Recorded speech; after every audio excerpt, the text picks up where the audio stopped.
But first, I want to briefly return to the satellite images, because there were quite a few of them. Here we see one image showing the damage to the Saudi Aramco Ras Tanura facility after it was hit by an unknown projectile.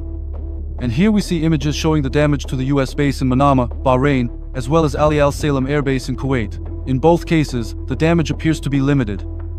Even Chinese satellite providers, who are currently not holding back with images documenting damage to US bases and other infrastructure, only show limited damage, as visible in this example image from Kuwait. Nothing catastrophic. The hardest hit site was this one here, as it has been reported that this was the location where 6 US service members were killed in action after it was struck, the only reported US fatalities of the war so far. In addition, there were several claims based on satellite imagery that multiple THAAD sites had been struck and that their radars had been damaged. However, the pictures used to support these claims were all extremely low quality, except for this one image that was said to show a THAAD site in the UAE. After a quick reverse image search, however, it becomes evident that no authoritative source has posted this picture, neither Western nor Chinese sources, which exposes this image with 99.9% certainty as an AI-generated fake. What is causing more problems for all sides involved than expected, aside from fake news, are the cheap Iranian drones whose interception in most cases is completely disproportionate to their cost. While expensive interceptor missiles do not necessarily have to be used against these drones, they still place a heavier burden on air defenses than many anticipated. This is either due to the need to scramble fighter jets or helicopters, or because they strain smaller SHORAD systems. There are interceptor drones that can take over this task, and countries like the UAE already possess such systems, as I have shown in previous videos. However, the technology is still very new, and so far only Ukraine has developed significant know-how in this field. The Ukrainians have apparently already been asked for assistance in this area, and President Zelensky had the following to say about it. Партнери звертаються до нас, до України, щоб ми допомогли із захистом від шахедів. З експертизою, з реальною роботою. Були запити щодо цього і від американської сторони. Зараз цими днями я говорив з лідерами Еміратів, Катару, Бахрейну, Йорданії, Кувейту. Будуть ще перемовини з іншими регіональними лідерами. Ми координуємося з нашими партнерами в Європі. Звісно, будь-яка наша допомога, тільки за умови, що це не зменшить наш власний захист в Україні. І що це буде інвестицією в наші дипломатичні можливості. Ми допомагаємо в захисті від війни тим, хто допомагає нам, Україні, наближати достойне завершення війни. European forces are also taking part in the fighting in a defensive role. French Rafale fighter jets have been actively operating over the Emirates, and the French aircraft carrier Charles de Gaulle is currently being moved into position. British fighter jets are also taking part in the operation, and a British F-35 even achieved the first ever British air-to-air kill by shooting down an Iranian drone. But an Israeli F-35 also had a first-time moment when it shot down an Iranian Yak-130 fighter jet. Footage of the incident followed shortly afterward.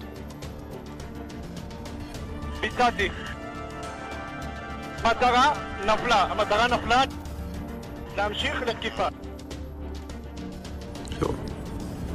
طيارات حربية أخو العيال. On the first day of the Iran war, 3 American fighter jets were also shot down, as multiple videos documented. The aircraft involved were 3 separate F-15 fighter jets that were shot down, as the US military later confirmed. The jets, however, were not hit by surface-to-air fire as initially believed.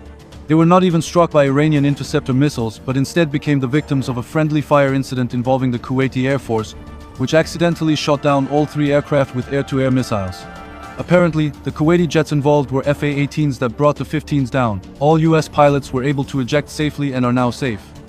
There were also 2 videos released showing the encounters between 2 of the pilots and locals in different locations, one with a female fighter pilot and one with a male.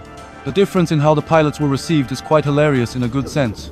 I will play the videos in a second, one after another, but first a little bit of context. Apparently, the Kuwaitis in one instance thought that the American was an Iranian fighter pilot and therefore wanted to attack him. The woman, on the other hand, was welcomed quite friendly. One comment from a Kuwaiti that I sadly cannot find anymore explained the difference in behavior because of this. Apparently, the woman landed in a better neighborhood of Kuwait, while the man dropped straight into the hood and the locals were quick to respond after they thought he was Iranian. Quite a cool backstory if true. But what do you think? You're fine? Really? You need something to help you? No problem, you're safe. You're safe. Everything good? No problem. Thank you for helping us. Everything perfect?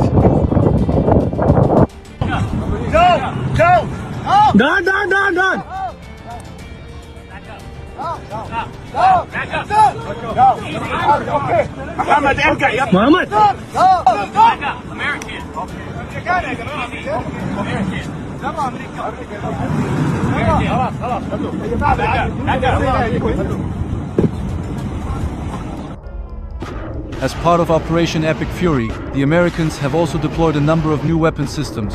As the war zone reported, one of them is the new Black Tomahawk missile. This is a newer, more advanced and low observable variant of the Tomahawk land attack cruise missile.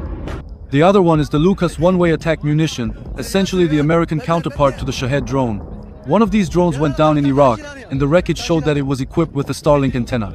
Lucas stands for Low-Cost Uncrewed Combat Attack System. It is a loitering munition/one-way attack drone developed in the United States as a response to the widespread use of systems like the Shahed 136 used by Iran and Russia. The idea behind Lucas is to provide the US military with a cheap, mass-producible strike drone that can be deployed in large numbers to overwhelm air defenses or strike targets far behind enemy lines.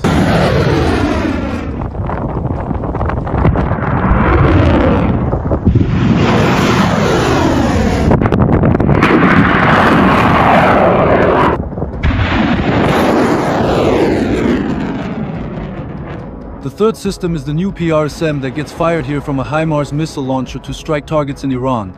The PRSM, short for Precision Strike Missile, is the US Army's next-generation long-range tactical ballistic missile designed to replace the older Attack-M's missile. It has a range of over 400 to 500 kilometers, with future versions expected to exceed 1,000 kilometers, and does so with high precision while being guided by modern navigation systems to strike high-value targets such as command centers, radar sites, or missile launchers. In terms of the overall state of operations after 1 week so far, Trump gave this assessment. They have no Navy, it's been knocked out. They have no Air Force, it's been knocked out. They have no air detection, that's been knocked out. Their radar has been knocked out. And just about everything's been knocked out. They're going to be in for a lot of hurt. These are bad people. I have to go back and look at the war. You know, have a lot of things happening.